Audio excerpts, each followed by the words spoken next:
Opportunity to have you here, and we now give you the floor. Thank you.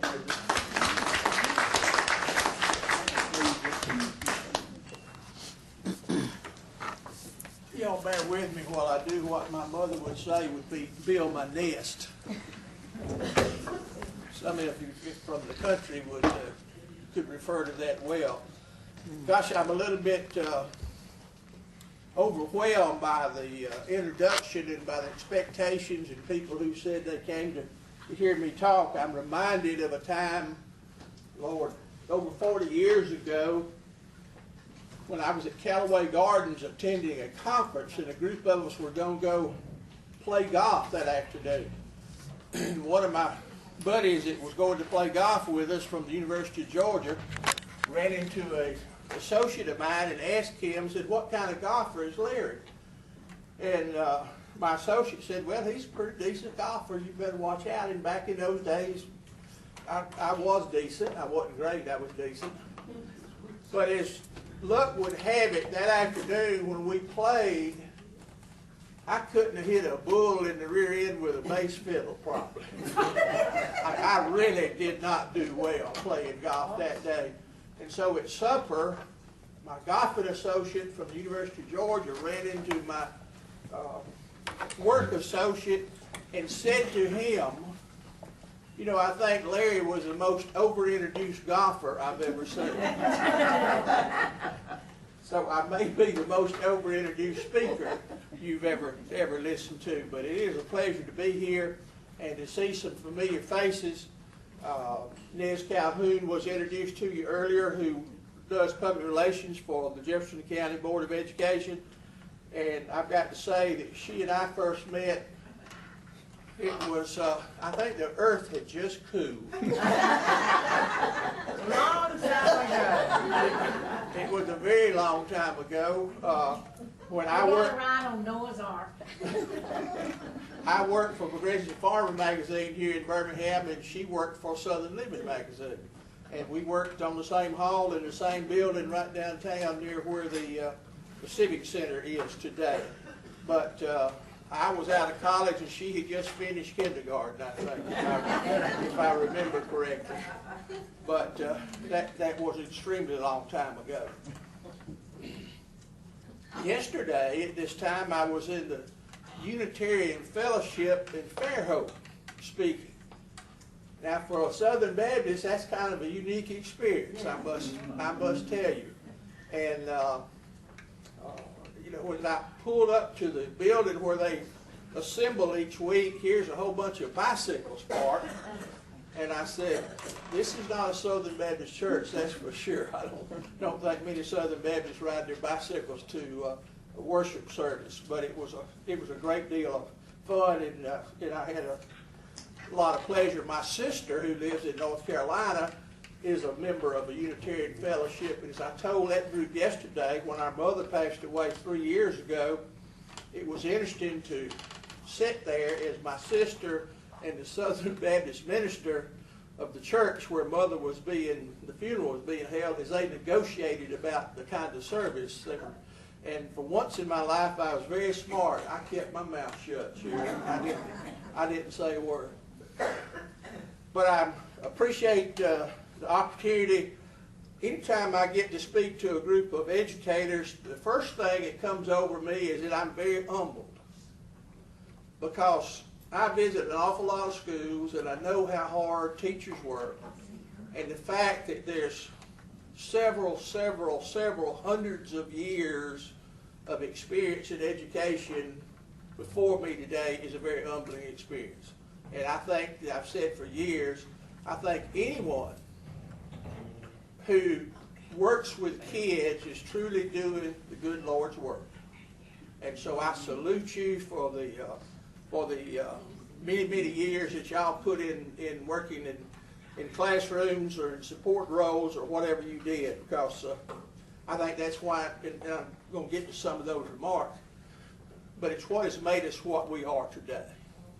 And I'll go ahead and admit it, I finished high school in 1961.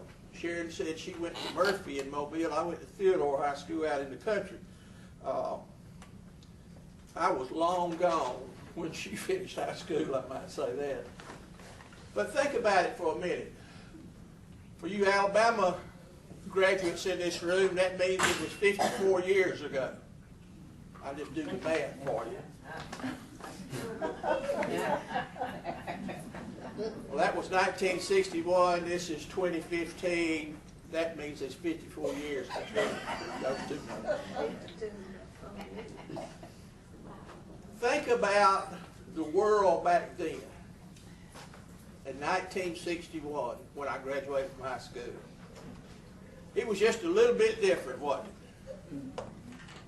We didn't have cell phones.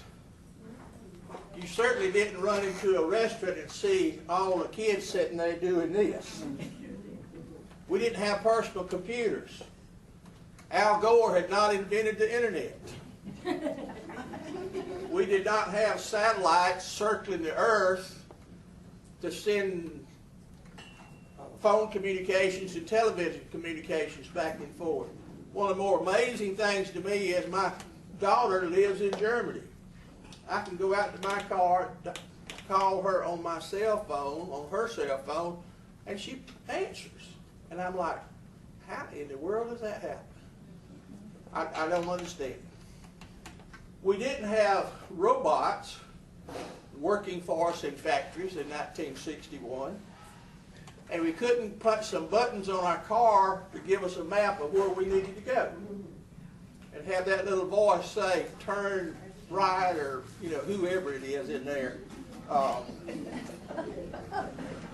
And we didn't have robots doing open heart surgery. I mean, it was a far, far different world.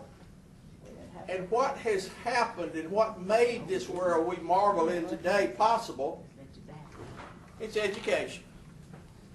It's people like y'all who nurtured young minds and gave our children the foundation to make their dreams come true. Now, my father was born in 1919 on a sharecropper's farm down in Covington County. My grandfather somehow in 1935, at the height of the Depression, managed to buy 120 acres. Daddy was a junior at Red Level High School. Daddy dropped out of school to help Grandpa clear land because they needed to get the trees up so they could plant peanuts and cotton and corn. Probably the most amazing thing in my mind my father ever did was after he dropped out of school for a year, he then went back to Red Level and graduated. Because in those days, once you dropped out, it was rare that somebody went back. He went on into the Air Force and over time rose to the rank of Lieutenant Colonel. Now, what gave Daddy the foundation to do what he did? It was his teachers at Red Level High School and the education he got there. And Daddy's story has been repeated countless times across this state, just as mine has, because I'm the first child in my family who ever finished college. But what do we hear all the time? Our schools are terrible. We're falling behind. Our teachers are lazy. Nobody can do anything. And we're just in a hell of a mess. Now, if that was really true, how did we end up today with the world's largest economy? I mean, if we haven't been doing our job, how did we stumble our way to where we are today? But unfortunately, we have policymakers in Montgomery today who I think are either oblivious to what has happened over the last 50 years, or they simply are finally admitting that they really don't think much about education, or they've simply sold out to the highest bidder. I know this. I know that there's too many policymakers in Montgomery who don't consider education a profession and don't consider educators to be professionals. Because, well, I could preach a long sermon about that, but what amazes me is that this attitude of, well, I went to school myself So I'm just as smart as a teacher. And I know as much about education as someone who spent 30 or 40 years doing it. Well, I hope they don't take that same attitude next time I show up at UAB. You know, I want a well-trained surgeon to slit me open. And I've been to UAB, and I got the scars to show where the slit was. As my friend Gerald Johnson said, education across this country, and particularly here in Alabama, is under more attack today than it probably ever has been.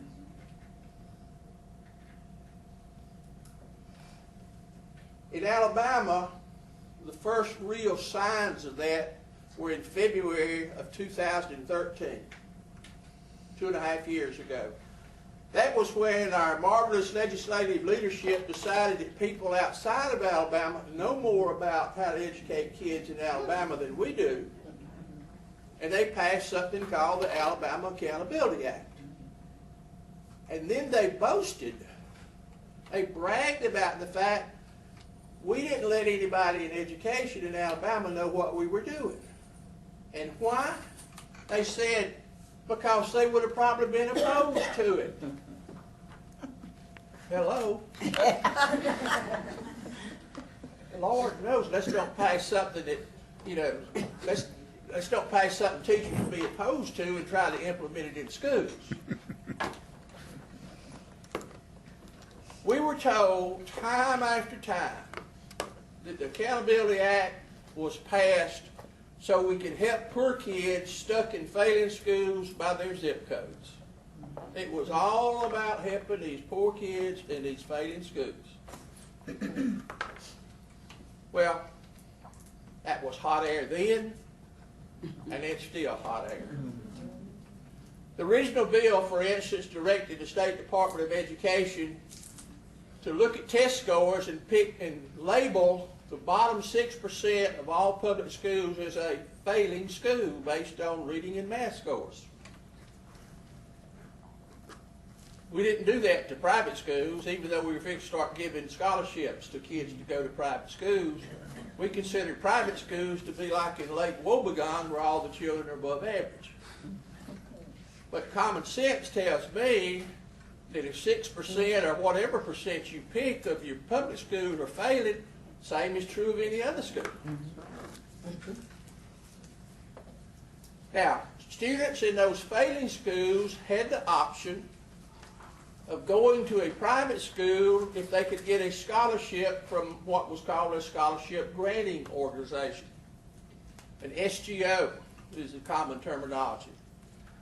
The law was passed in February of 2013. That year, SGOs raised $24.7 million. Now, how does that impact education? You're really not a donor when you give to an SGO. You're a taxpayer and you're avoiding your state income tax. Because every dollar I give to a scholarship granting organization is a dollar that does not go to the Education Trust Fund. So we're diverting that money, if you will. So the first year, we diverted $24.7 million. The biggest SGO is one formed by former Governor Bob Riley. The first year he raised $17.8 million, and again back to the math part of it, if you divide 17.8 by 25 donors, it's an average of $713,000 per donor. Now that ain't mom and pop down at the corner grocery store that are giving that kind of money. Now, each SGO can also keep 5% of the money they raise for marketing and administration. We've now diverted $2.6 million away from the Education Trust Fund to pay for salaries and marketing campaigns. And all together, as of last week, we've now diverted $52 million from the Education Trust Fund, because this is how many dollars have been given over the last 2.5 years to SGOs.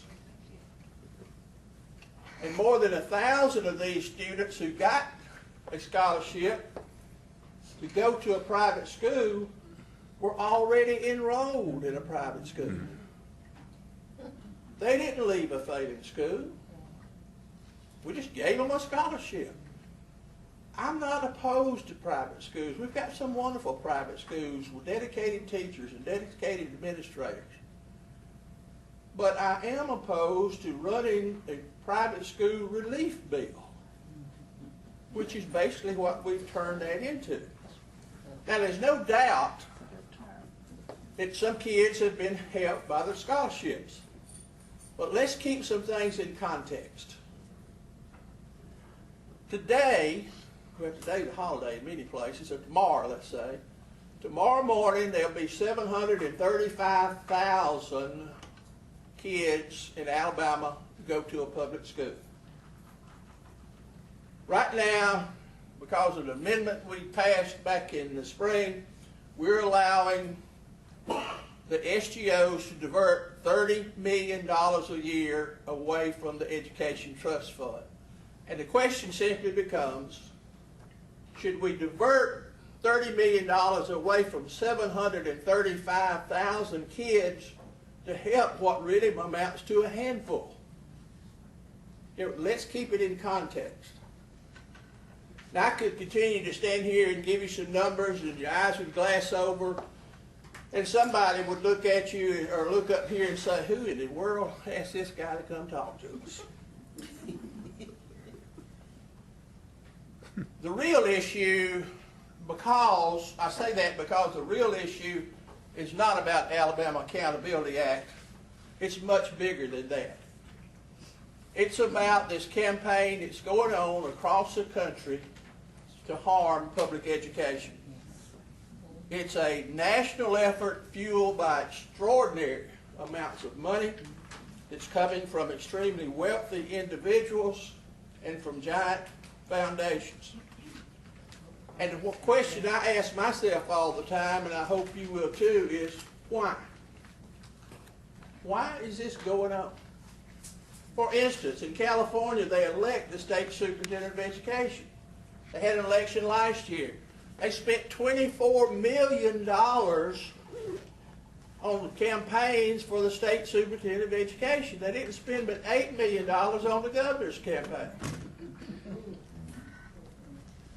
2 years ago, in 2013, there was $4.4 million spent on local school board elections in Los Angeles. What was that amount again? 4.4. On the 24th of this month, Louisiana will have statewide elections.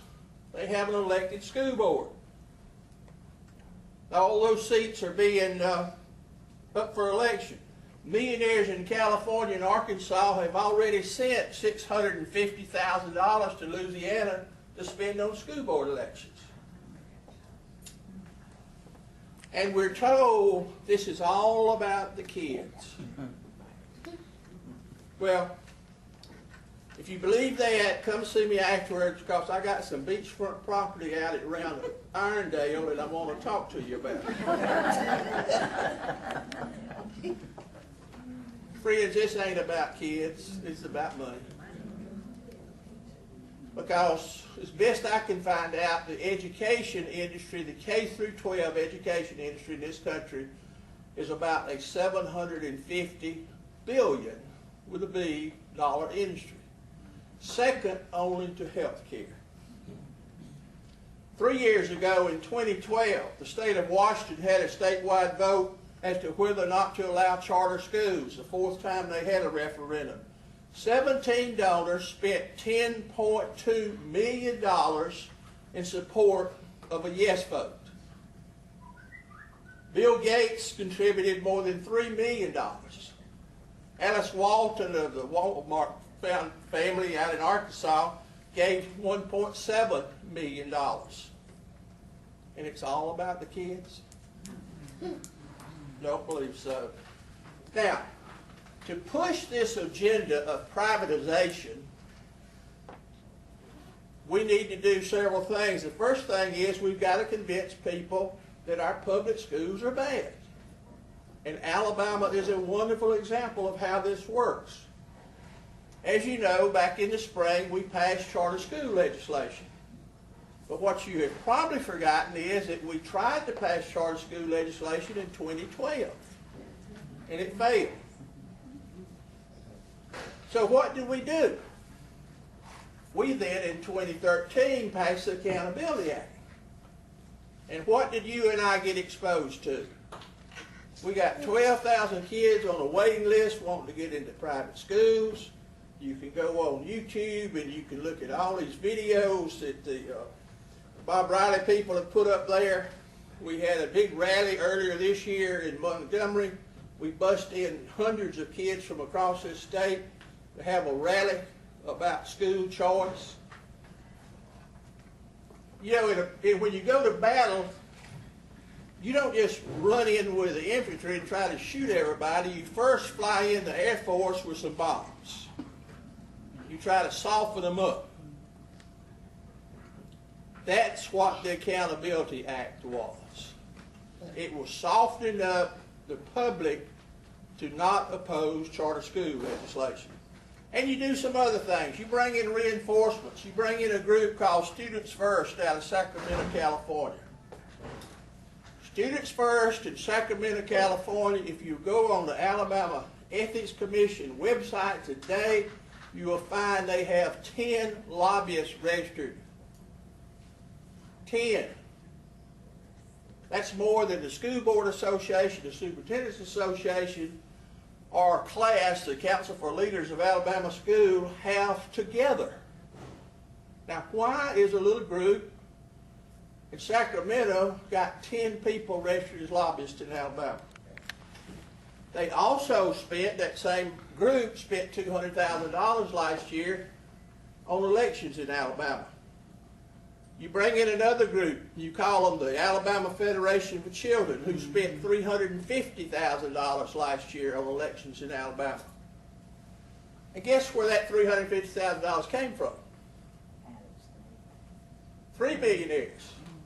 One in Michigan, one in Arkansas, and one in California.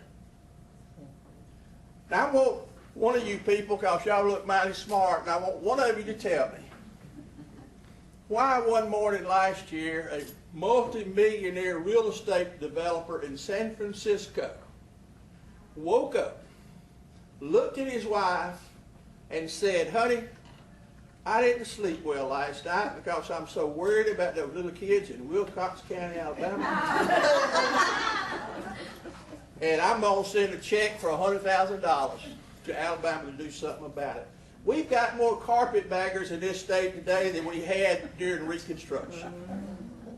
But we still won't talk to the real experts who are the teachers and the principals in our schools. Last year, I call them the big three donors, was Bob Riley, Speaker Mike Hubbard and his PAC, and the Business Council of Alabama. Collectively, they spent $5.1 million on elections. And now we've created the Alabama Public Charter School Commission. All the members are nominated by the governor, the lieutenant governor, the president of the Senate, and the Speaker of the House. This is part of the aftermath of the charter school legislation. A few days ago, I wrote, and AL.com picked it up, I wrote an article about that charter school commission. Well, one of the members, who was a former legislator, got upset and sent me an email. And the first thing I did, as I often do, is I looked at his financial disclosure information. He ran for re-election last year, was defeated, but he got $264,000 from Bob Riley, from BCA, from Mike Hubbard, from Students First, and the Alabama Federation for Children. No wonder he was upset. He was bought and paid for. Well, I visited a lot of schools and a lot of classrooms, I've yet to see one that's labeled Republican or Democrat. And it's time for the grown-ups to stop using school children as the rope in a political tug of war. Because today we're offering our kids to the highest bidder, to whoever has the most money in their political action committee. And I would say that it's time for good folks like y'all to let your voices be heard, and we have got to hold some of these jokers accountable. You know, I read a thing, there was an article in the East Alabama in the OA News a couple weeks ago. A senator who I will not name was talking about, oh, we can't keep raiding the education trust fund. I'm opposed to it. We can't do that. And I thought to myself, said, wait a minute. You voted for the Accountability Act. You voted to amend the Accountability Act. You voted for the charter school bill. All of those took money out of the Education Trust Fund, and then you turn around and say, oh, we can't hurt the Education Trust Fund. Well, what we need is somebody's going to tell the truth. We've got to hold some people accountable when they come to us and bring us that little $2,500 check to the band or to the cheerleaders or whatever and get their picture in the paper. We need to say, well, now tell me why you voted for the charter school bill. Why did you vote for the Accountability Act? Don't come in here buying my vote for $2,500 damn dollars. And I just think we've been rolling over and playing dead. I'll end by simply saying this.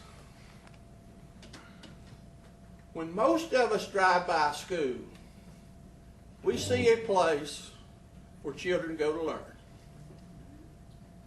Unfortunately, today, we got too many people in this country who drive by a school and they see the pot at the end of the rainbow. This really is about the kids. It really is about the kids. And because of that, I would encourage each of you to not remain silent. Thank y'all.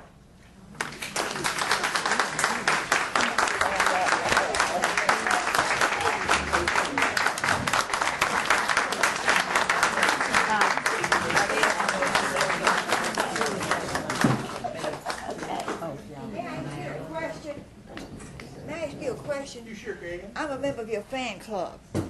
I like what you write in the paper. But how in the world can we get in touch with Bob Riley? Ma'am? How can we get in touch with Bob Riley? I don't have his phone number, and I doubt he has mine. We got a law firm over there, right over there, tell the car to go. Yeah, if you'll go over into Homewood on Highway 31, there's a couple. His son's got a law office over there, and he's got an office over there. Okay, and also... Riley and Associates. Okay, they will give it to me, we hope. Well, go in there and ask them. Should be public knowledge. Okay, how about, you know, the Alabama Student Journal used to have the addresses of all these legislators, but... Well, he's not in the legislature. That's right. One thing I forgot, and several people mentioned my blog, the address of that blog, if you want to write it down, they're not familiar with it, is just LarryEducation.com. And I post, Brenda said that just last week, I started the blog back in April, and last week I hit the 100,000 views. Yeah. I was real proud of that, but my friend Diane Ravitch in New York City just a few days ago hit 23 million views. Yeah. So I sent her a note and I said, don't slow down, I'm coming right behind you. Yes. Thank you again. Yes. Thank you. Brenda, can I ask you a question? Sure. Larry, Yes, sir. is it not true that Ed Richardson, as a former state superintendent, and Joe, what's his name that just went out of office? Joe Morton. Joe Morton and Bob Riley are all into the Accountability Act and the charter schools. Okay, her question was, are Bob Riley, Ed Richardson, and Joe Morton all in cahoots on the Accountability Act? I don't know. I would say this. I don't think Ed Richardson is. Now, I do know that Dr. Morton is head of a little group that BCA formed called the Business Education Alliance.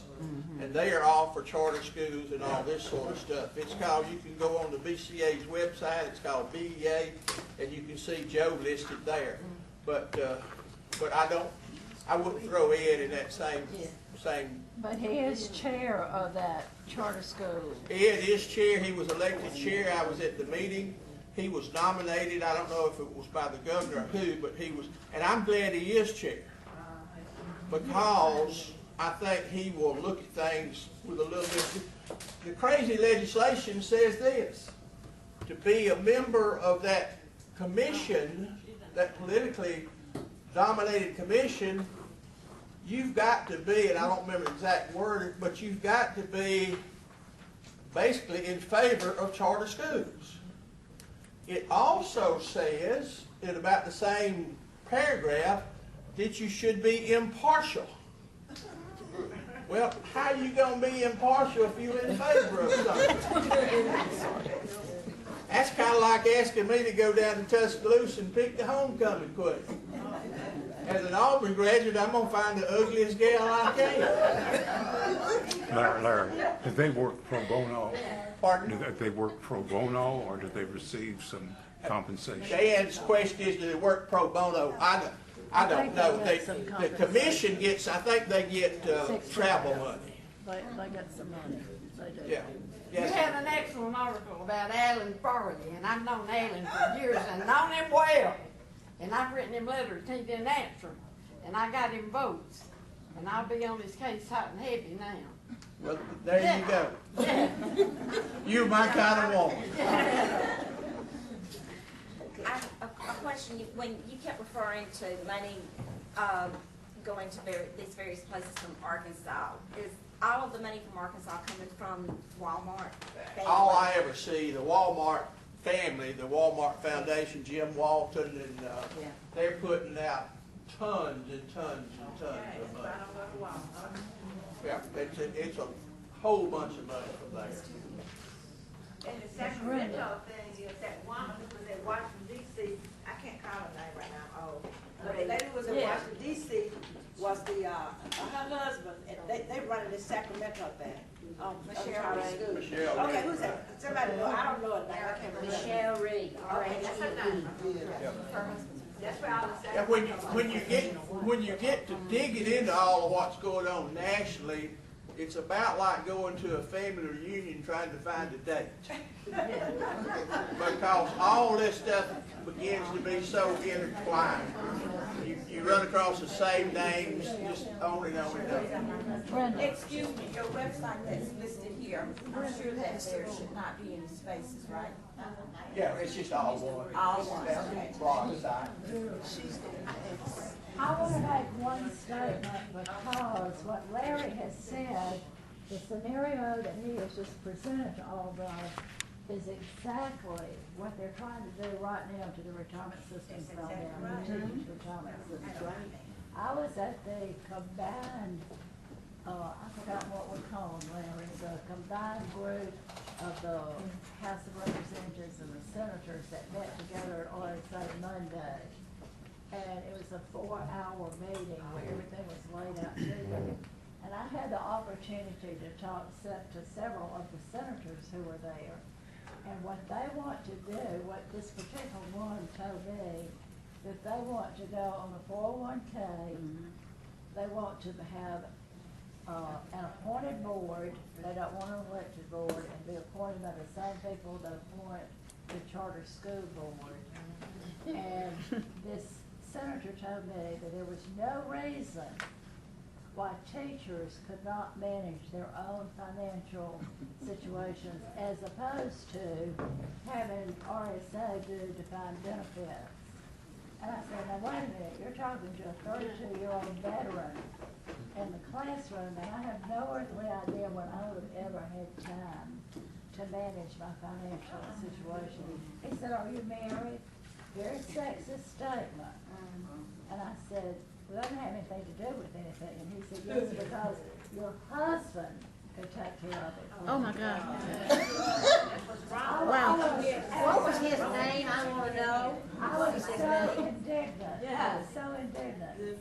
But what it all amounted to, I checked it out after it was all over, found out money. He's in insurance and he sells 401ks. There you go. You know, the bottom line is, if we don't elect better people, if we don't clean out that state legislature, and people are voting because somebody pats them on the back and writes them a $2,500 check or something like that, we can't vote like that anymore. We have to check these people out, see what their businesses are, what their aims are, what their goals are. And since I'm not going back on the retirement board, I'm glad to help lead any kind of movement, because I'm gonna need something else to do, I'm sure. Yes, okay, may I make a let's see. Most of you are familiar with OLLI, the Lifelong Learning Institute. Tomorrow afternoon at 1:30 at the Vestavia Community Center, OLLI will have a meeting with Dr. Johnson, and former Governor Albert Brewer will be doing a presentation on the state legislature. I'll be attending, and everyone in here is invited to come as a guest and hear this. As you know, one of our great former governors is Albert Brewer. Yeah. So if you've never heard him, this is an opportunity.